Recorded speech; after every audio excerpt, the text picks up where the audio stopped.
All right, Judges 5, let's call this one willingly, as in they offered themselves willingly, because it literally comes out of the text at roughly two parts, where we are now looking at the song of Deborah and Barak, a song that was offered up after God gave them victory in battle in the previous chapter. And this song is helping us to understand how important the location was in this battle, understanding the two towns, one possibly pronounced Teanak and the other Megiddo, which is more famous in biblical prophecy because it seems to be the similar location or the same location for a place we more commonly know as Armageddon.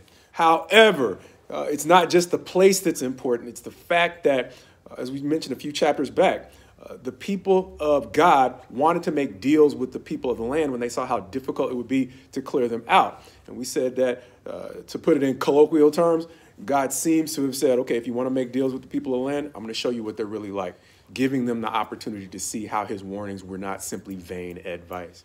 But since there was a period of time after which God said enough was enough, he gave them the opportunity to break free of those who had oppressed them.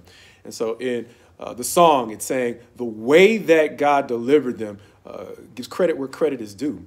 And the people who deserve the credit or get the credit in the song of Deborah and Barak are those who offered themselves willingly, among them the leaders who stepped up in a time of adversity, seeing the opportunity to be free from their 20 years of oppression under this particular band of Canaanites. Not just the leaders needed soldiers.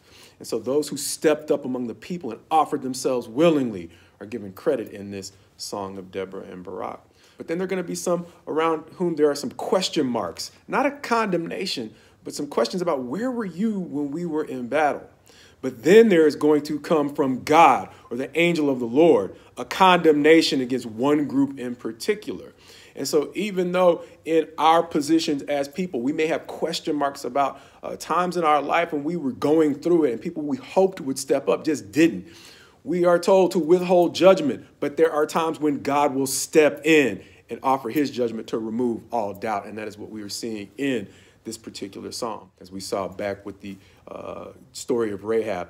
Rahab lived in the wall, but chose not to sit on the fence.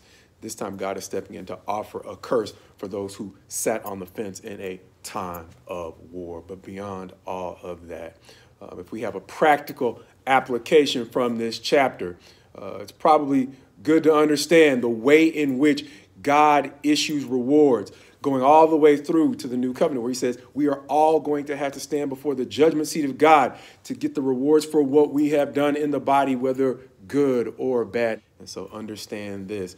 Even though it is difficult to step up in times of adversity, we've already seen Barak was a reluctant participant in this battle, but he found the courage. Recalling the thing that we mentioned before, I've heard it said that courage is not the absence of fear, it is the response to fear. And so we all, if we're honest, have fears to face. And God is still willing to give us credit to step up and confront our fears so that we can allow him to help us overcome them. Because under our own power, we probably are right to be afraid.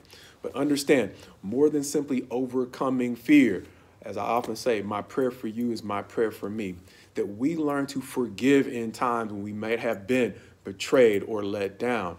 But at the same time, understand how when God is talking about he's handing out rewards to each according to his works, he's not only simply being fair and handing out the credit, he's helping to give us wisdom in understanding who we can trust going forward. Understanding all of Israel was in this situation because they had sinned, but when God was giving a second chance, he was allowing the people of Israel to see who they could trust going forward. So as we sometimes say, God's best to you as you go forward in him, this time with an eye towards the past, asking him to help us appreciate those who have genuinely and willingly offered themselves to us in our time of need in days past, but also asking him to give us a heart to forgive those who might have abandoned us in a time of need.